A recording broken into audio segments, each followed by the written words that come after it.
Selamat sore. Jadi kelas pengolahan jasa akomodasi ya.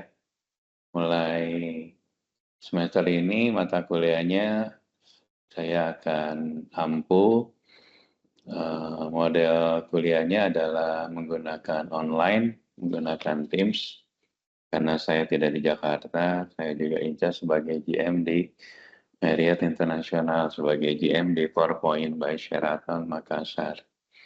Jadi mata kuliah studi kelayakan ini,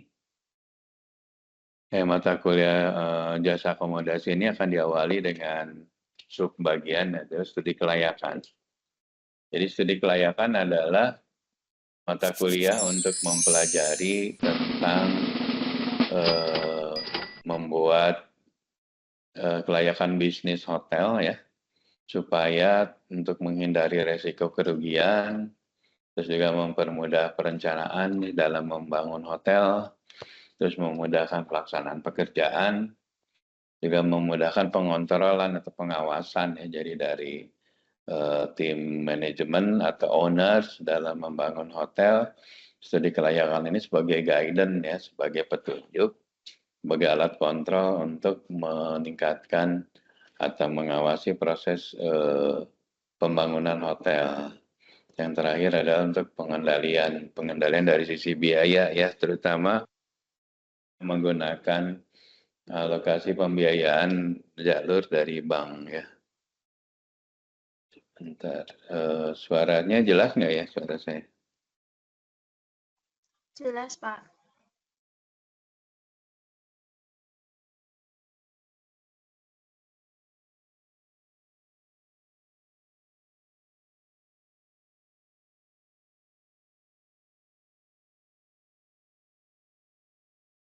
Oke.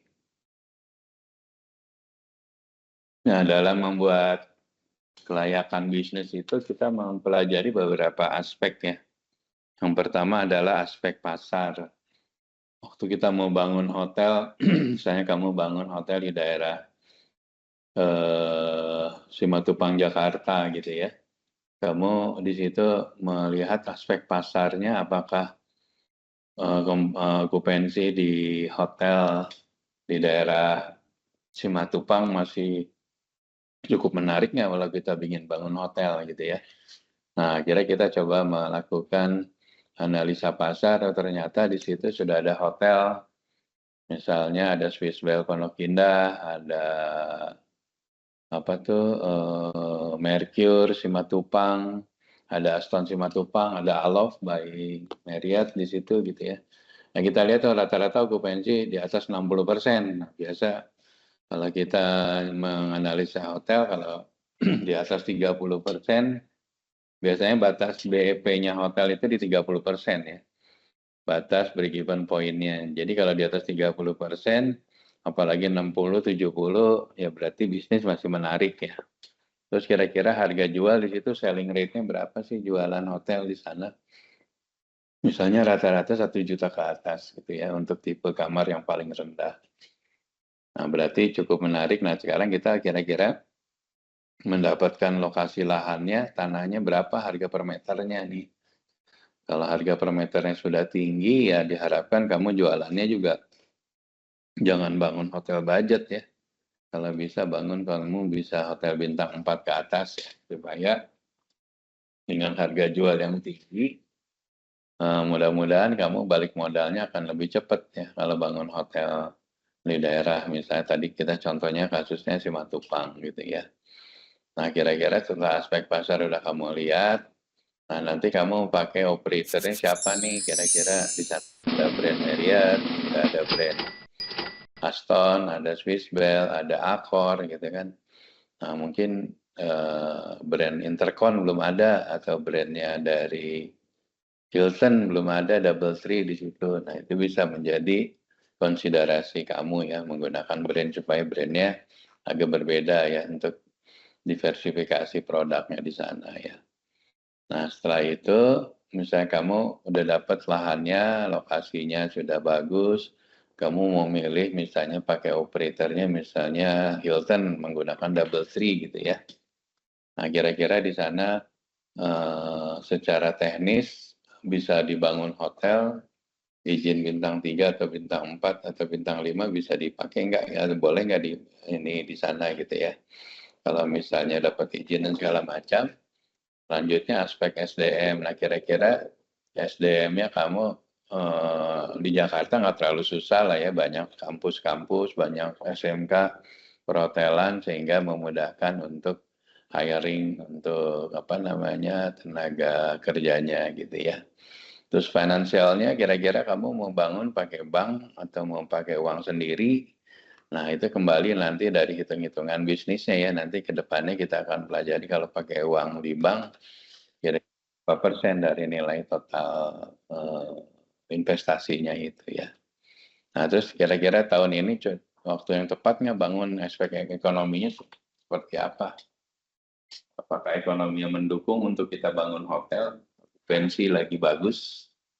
Nah, sekarang mungkin dari kondisi sekarang pemerintah lagi efisiensi, mungkin agak impact-nya nanti kamu banyak beberapa grup-grup government yang dibatasi meetingnya, itu juga menjadi consideration kamu kira-kira jangan sekarang mungkin ya nanti tahun depan nah itu menjadi faktor yang akan membuat keputusan kita membangun hotel ya. Nah, selanjutnya aspek hukum. Nah, secara hukum legalitasnya di situ membangun hotel udah masuk, boleh nggak jalurnya? Apakah izin hotel bintang 4 masih dipakai nggak gitu ya? Masih bisa digunakan nggak gitu ya? Karena beberapa daerah kayak Bali gitu ya, di daerah tertentu di Kuta sudah banyak hotel, gubernur menutup pembangunan izin hotel, atau di Jogja atau di Bandung yang sudah kebanyakan hotel supaya persaingan bisnis menarik, jadi dibatasin ya izin-izin hotelnya gitu ya. Yang selanjutnya aspek dampak lingkungan, kira-kira AMDAL-nya gimana nih kalau kita bangun hotel di mana tuh di kota tersebut, atau misalnya tadi kita satu kasusnya adalah di daerah Simatupang misalnya gitu ya. Kalau memang udah aspek ininya sudah terpenuhi, ya mulailah kamu mulai sekarang showcase, cari-cari operatornya di mana, terus nanti kamu punya duitnya, uangnya, banknya dari mana, dan segala macam.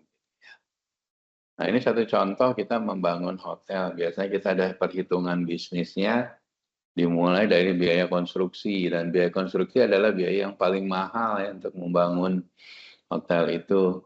Jadi dari 100% biaya itu nanti kemakan untuk biaya konstruksi bisa nyampe 50-60% ya.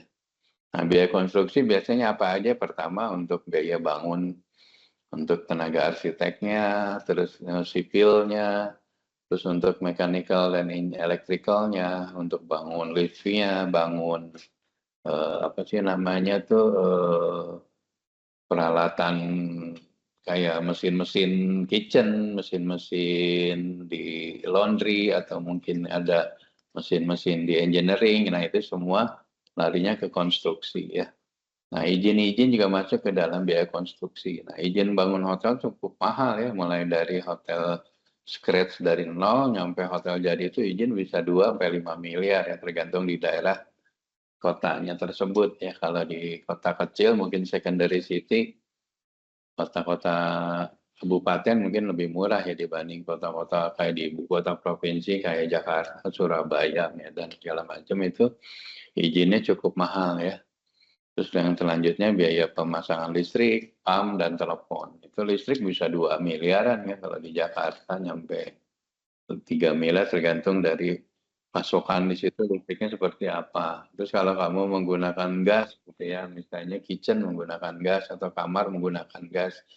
Nah, jalurnya gas di situ sudah punya jalur siapa? Misalnya ada PGN kah atau Pertagas kah gitu kan. Nanti dari situ kita harus hitung kira-kira instalasinya berapa mahal ya. Dan kalau menggunakan gas yang menggunakan itu lebih murah ya kamu nanti dibanding menggunakan listrik. Kalau misalnya laundry kamu atau hot waternya atau AC-nya menggunakan teknologi gas, itu jauh lebih murah ya, tapi mungkin instalasi atau izinnya agak mahal ya. Nah, nanti kamu bisa menggunakan operator, misal pakai tadi Swiss Bell atau Hilton, nanti kamu harus bayar yang namanya technical assistant. Jadi selama pembangunan itu pihak Hilton atau pihak Swiss Bell akan datang untuk memberikan saran. Nah, saran itu atau kontrak disebutnya technical assistant. Jadi kita membayar sejumlah fee sebelum hotel buka yang namanya disebutnya technical assistant. Ini mulai dari asistensi dari desain ya. Biasanya kan kayak Hilton, kayak Swiss Bell itu ada standarnya, misalnya kamarnya tipenya luasnya harus 30 square meter gitu kan. Terus model kamarnya harus ceilingnya luas tingginya misalnya harus 3 meter gitu ya atau 2,75.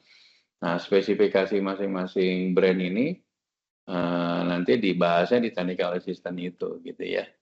Nah, bagusnya kita memilih operator dari awal ya, jangan sampai kita bangun hotel udah jadi baru panggil operator. Makanya masing-masing hotel punya atau punya brand masih punya spesifikasi sendiri.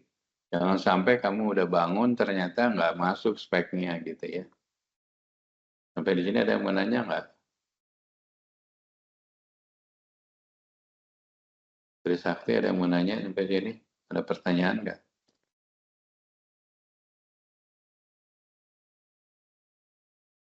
Belum, Pak. Oke, kalau nggak ada, saya lanjut.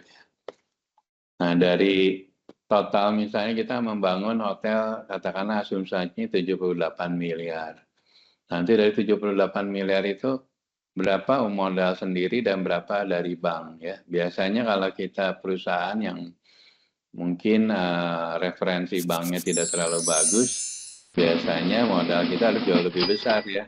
Tapi kalau kita sudah relasinya dengan bank sudah bagus, mungkin kita bisa dapat pinjaman yang besar, misalnya 70% dari bank, 30% misalnya dari kita modal sendiri. Tapi umumnya dibalik ya, kalau misalnya kita perusahaan baru, pinjam ke bank, paling bank berani hanya 30% atau 20% ya.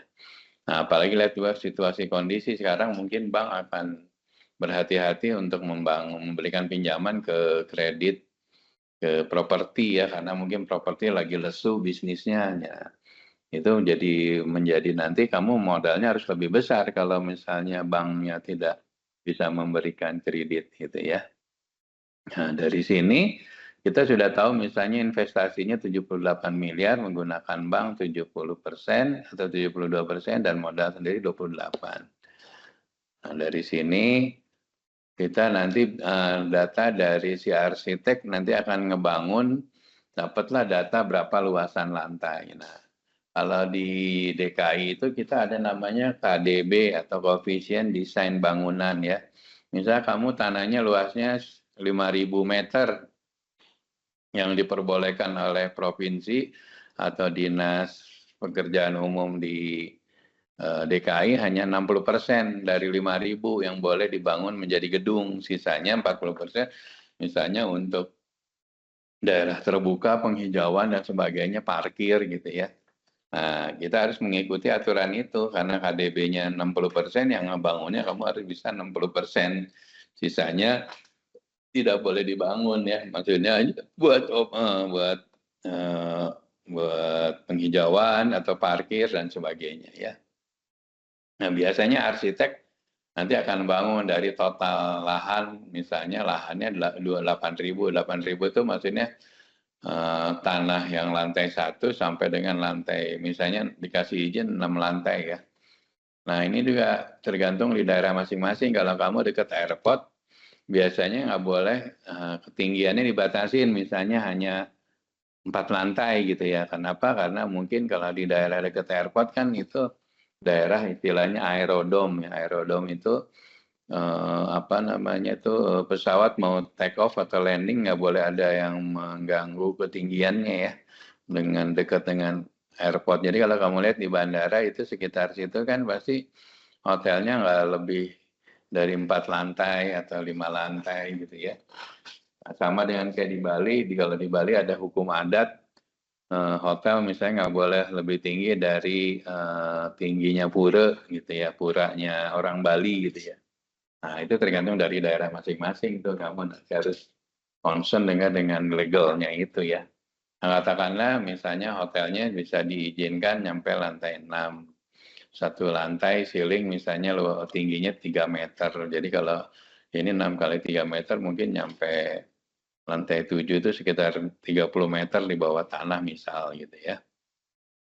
Nah, akhirnya yang sudah dibagi per lantai nanti biasanya bagusnya kalau kamu bangun hotel di lantai pertama atau lantai dasar itu adalah semua fasilitas pendukung ya kayak restoran, ballroom, kalau bisa satu lantai, kitchen biar memudahkan dan biar saving energi listrik ya. Kalau kamu bangun misalnya ballroomnya di lantai 7, kitchennya di lantai dasar nanti kan akan problem dengan membawa makanannya ya, harus naik lift dan sebagainya ya.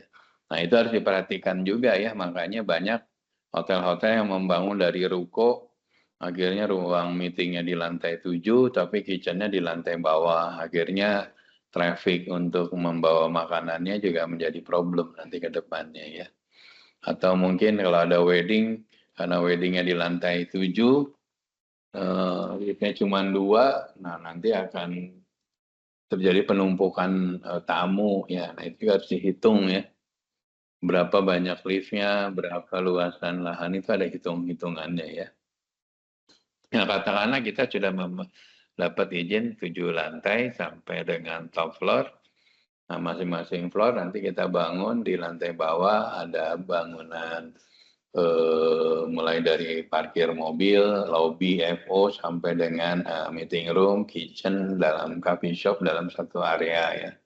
Mulai lantai 2 ke atas ada meeting room dan juga kamar-kamar. Ada fasilitas fitness, spa, kolam renang di lantai 2 misalnya gitu ya. Lantai 3 ke atas itu adalah kamar. Nah kamar luasannya ini mungkin bintang 3 luasnya 22 square meter, mulai dari deluxe dan seterusnya ya. Nah dari situ nanti ada dasar teknisnya. Jadi kamar masing-masing dengan luas 22 square meter itu per floor berapa banyak. Nah nanti ada istilah di dalam studi kelayakan itu adalah room key dan room bay. Kalau room bay itu adalah luasan per kubikel, misalnya satu kamar deluxe itu satu room bay dan satu room key. Tapi kalau nanti kamar executive suite karena luasnya 45, jadi adalah 2 room bay dan 1 room key ya. Jadi itu bedanya room bay sama room key seperti itu ya. Kalau room bay per kubikel, kalau room key total dari room bay berapa kuncinya gitu ya. Nah dari sini kita dapat bahwa ternyata totalnya 169 room key atau 169 kamar ya. Ada 169 kamar itu nanti misalnya deluxe ada 29 kamar, junior suite 4 kamar dan sebagainya ya. Nah total kamar ini atau nanti twin juga ada hitungannya. Kalau twin misalnya bednya twin dari 29 twinnya ada 20, berarti minimal nanti kapasitas di restoran harus misalnya kalau 20 kali 2 kan 40 ya. Nah minimal seating capacity-nya sekitar 40-an untuk di restorannya. Terus meeting room-nya berapa banyak nanti ngitung-ngitung juga dari jumlah kamar yang ada ya. Jadi jangan sampai kejadian banyak hotel giliran restorannya nanti ditambahin kayak pakai kursi bangket karena itu mereka tidak mengantisipasi ternyata jumlah tamunya lebih banyak dibanding seating capacity di restoran ya. Nah ini kamu perlu ketahuin untuk detailnya mungkin untuk mata kuliah ini ya kamu tidak terlalu detail tapi at least kamu tahu kalau membangun hotel itu ada aturan atau rule of thumb-nya ya. Nah misalnya dapatlah kamar totalnya semuanya tadi kan 194, terdiri dari yang bednya twin bed dengan bednya 100 kali 200 itu ada 97, yang double bed yang king misalnya ini 73. Jadi 58% adalah twin single karena kita ada ruangan meeting. Tadi meetingnya misalnya butuhkan sekitar 200 spek. 200 spek kita jadi sekitar 194 bed itu memenuhi dari kamarnya sama ruang meeting ya. Nah biasanya nanti arsitek sama sipil akan ngitung. Jadi luasan ini tadi yang KDB ini kalau di daerah KDB mungkin bebas ya, tapi kalau di DKI saya sampaikan Kalau misalnya KDP 60%, ya kamu harus bisa bangun hanya 60% dari luasan yang kamu punya. Itu ya. Nah, ini misalnya lantai 1 ada fasilitas coffee shop, ballroom, semua di dalam satu lantai. Terus mulai kamar, mulai dari lantai 2 ke atas. Ya. Nah, dari sini nanti baru kita hitung. Jadi biaya harga tanah, misalnya per meter, ini karena di daerah, di kabupaten, per meter 4 juta. Jadi kalau luasan nanti setelah membangun dengan ada fisik bangunan hotel, harga 4 juta mungkin jadi naik. Jadi karena ada kamarnya, ada fasilitas meeting room, fasilitas kolam renang, dan segala macam. Dari harga 4 juta mungkin jadi per meternya naik menjadi 11 juta ya. Nah ini istilah yang disebut dengan capital gain. Jadi kalau kamu bangun hotel, biasanya nilai awalnya dari tanah 4 juta, akhirnya jadi 11 juta ada nilai tambahnya atau capital gain ya. Nah dari bisnis ini, atau dari studi kelayakan nanti kita akan tahu dari nilai investasi kita tadi 78 miliar dengan pinjaman 54 miliar, modal sendiri 23 miliar, dengan nilai suku bunga misalnya 12% gitu ya, dengan nilai investasi tadi, dengan tingkat okupansi 64%, dengan harga jual misalnya di kabupaten ya, misalnya di daerah Sukabumi lah gitu ya, ARR-nya 400.000, dengan nilai publish 600, ini kira-kira bisa balik 9 tahun nih yang 78 miliar ini. Nah, kira-kira bisnis kamu dengan nilai 9 tahun, nilai investasi 78 miliar, nilai IRR itu adalah nilai selisih antara suku bunga deposito.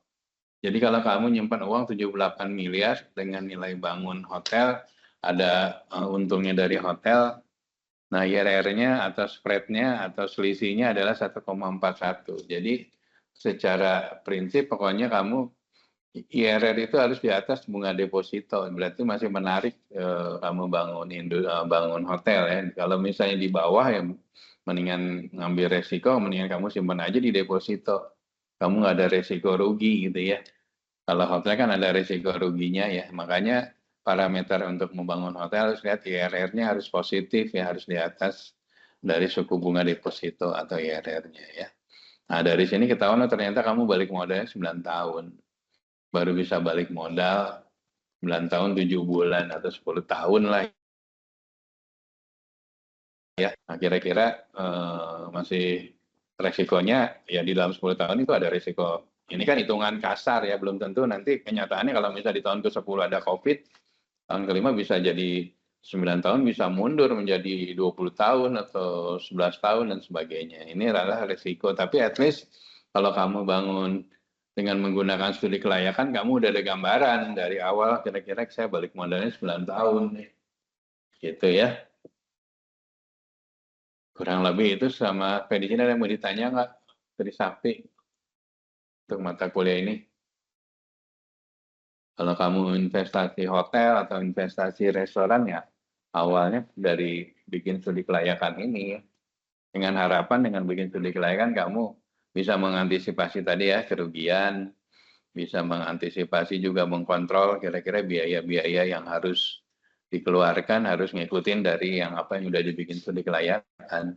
Atau kecuali misalnya kamu bikin studi kelayakan sekarang nih tahun 2025, baru bangunnya mungkin 2030 ya, nanti harus disesuaikan harganya. Mungkin harganya kan waktu studi kelayakan 2025, harga barang-barangnya kan sesuai dengan tahun ini, tahun 5 tahun kemudian mungkin harganya sudah berubah. Gitu ya. Jadi intinya yang mata kuliah pertama ini, kita membangun atau membuat bisnis itu harus membuat studi kelayakan dulu ya. Ya kamu ini secara garis besar aja studi kelayakan seperti itu. Nanti detailnya sebenarnya sudah ada sistemnya, kamu tinggal masukin harga-harga barang. Terus nanti harus kamu melakukan analisa. Misalnya tadi kalau kamu bangun hotel di Sukabumi, okupansi di Sukabumi berapa sih sekarang? Harga jualnya berapa kamarnya di sana, terus meeting room jualannya berapaan sih gitu.